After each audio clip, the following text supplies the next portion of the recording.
Episode की starting होती है रशिया के मॉस्को सिटी से, जहाँ पर हमें एक इंसान दिखाया जाता है जिसका नाम है एजेंट रॉस। और वो फ़ोन पर किसी से बात कर रहा होता है। वो कहता है कि तुम रुको, मैं अभी पहुँचता हूँ। और वो उस आदमी के घर में जा रहा होता है और वो एजेंट रॉस को कहता है कि विनाश आएगा, हर तरफ टेररिस्ट हमले, जैसे अर्जेंटीना का कोलंबिया पर अटैक, कोलंबिया का फिलीपीन पर अटैक। और वो कहता है कि इन अटैक के पीछे कोई है। और फिर एजेंट रॉस बोलता है कि तुम्हें क्या लगता है कौन कर सकता है ये। इस पर वो बोलता है कि इस सभी अटैक के पीछे स्कल का हाथ है। और एजेंट रॉस इस पर हंसने लगता है। इस पर वो आदमी बोलता है कि ये सब 30 साल पहले शुरू हुआ था, जब कैप्टन मार्वेल और निक फ्यूरी उन स्कल के लिए नया प्लेनेट ढूंढने का वादा किया, लेकिन अब उनका मन नहीं है दूसरे प्लेनेट जाने का, उन्हें चाहिए हमारा प्लेनेट। इस पर एजेंट रॉस कहते हैं कि स्कल पृथ्वी पर बसने की वजह थे निक फ्यूरी, इसका मतलब वो हमारे दोस्त हुए ना।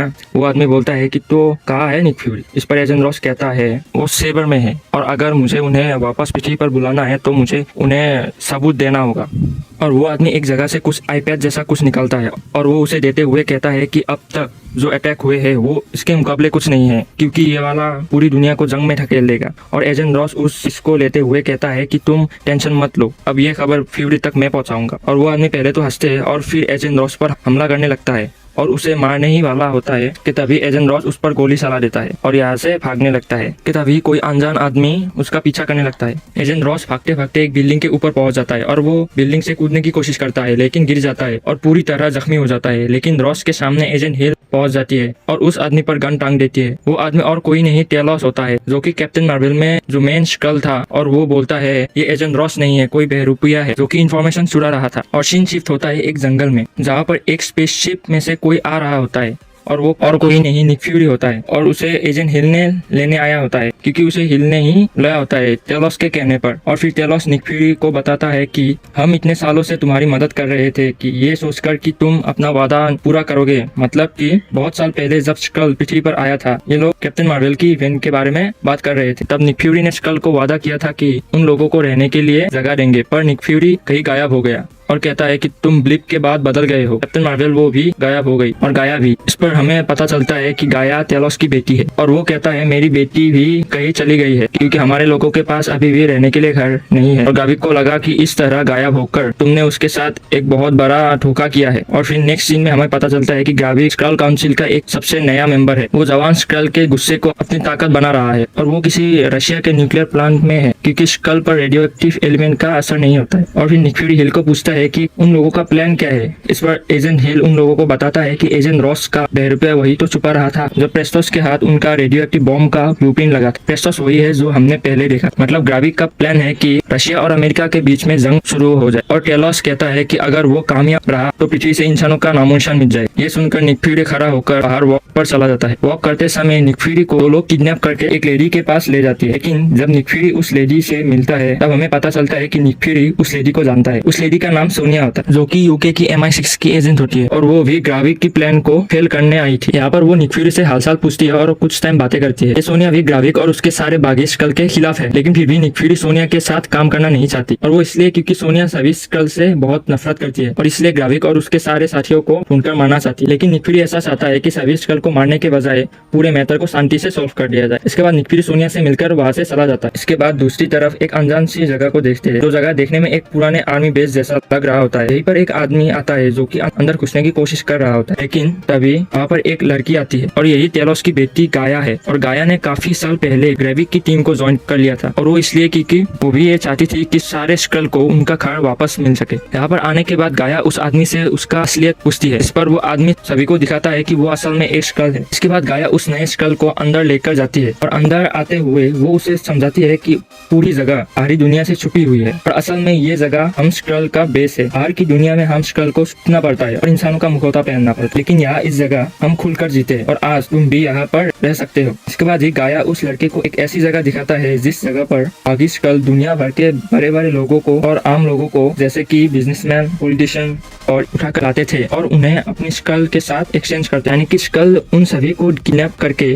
उनकी जगह पर स्कल को भेज देते थे। और अगले सीन में हम ग्राविक को देखते हैं, जो कि अपने एक खास आदमी के साथ बात कर रहा होता है और वो कहता है कि चाहे कुछ भी हो जाए, हमें अपने प्लान को अंजाम देकर रहना है और हमारा प्लान कल से ही शुरू हो रहा है। उसके बाद ग्राविक जिस कल के साथ बात कर रहा था उस कल गाया के पास आता और वो उससे एक मिशन देता है।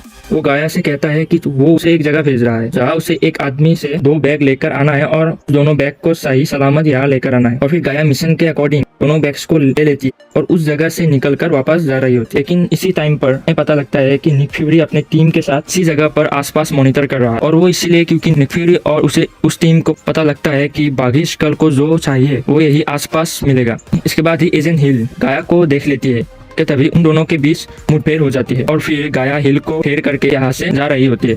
लेकिन तभी वहाँ पर गाया का फादर टेलोस आ जाता है और वो गाया से कहता है कि शायद गाया नहीं जानती है कि लेकिन उसकी मदर सोरेन मर चुकी है और जब उसकी मदर मर रही थी तब वो ये चाहती थी कि उसकी बेटी गाया जो कि ग्राविक के साथ मिल चुकी है और बागी स्कल बन चुकी है और वो वापस अपने घर आ जाए अपनी मदर के पास। अपनी मदर की खबर सुनने के बाद गाया को बहुत दुख होता है। आगे टेलोस उससे कहता है कि उन दोनों बैग को उसे दे दे और ग्राविक का साथ छोड़ दे, लेकिन गाया ऐसा करने से मना कर देती है और वो यहाँ से भाग जाती है।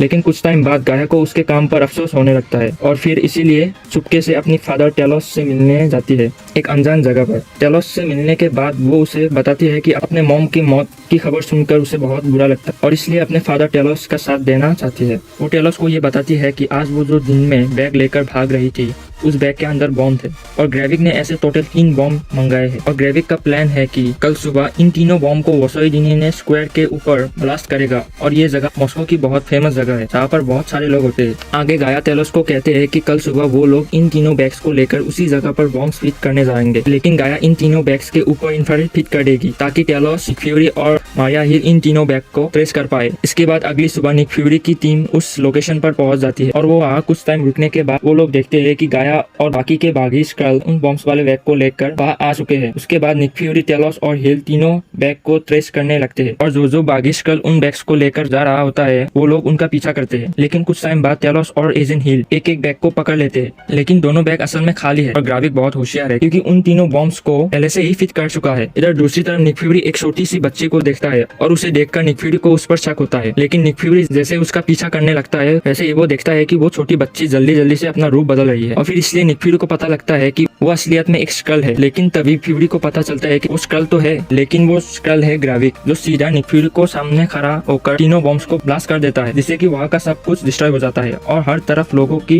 भगदड़ मच जाती है। इसी भगदड़ में हम मारिया हिल को देखते हैं जो कि लोगों की मदद कर रही थी, लेकिन तभी उसके पास निक फ्यूरी आता है और वो मारिया हिल को गोली मार देती है। लेकिन तभी हम देखते हैं कि वहाँ पर असली निक फ्यूरी आ जाता है और हमें पता चलता है कि जिस निक फ्यूरी ने मारिया हिल को गोली मारी थी वो असल में ग्राविक है। लेकिन जब तक निक फ्यूरी ग्राविक को गोली मार पाता तब तक ग्राविक भीड़ का फायदा उठाकर वहाँ से भाग जाता है। इसलिए निक फ्यूरी मारिया हिल को देखने जाता है और वो मारिया हिल को बताता है कि उसे गोली मारने वाला वो नहीं बल्कि ग्राविक था, लेकिन गोली लगने की वजह से मारिया हिल की वहीं पर मौत हो जाती है। और इसी के साथ एपिसोड 1 की कहानी यहीं पर खत्म होती है।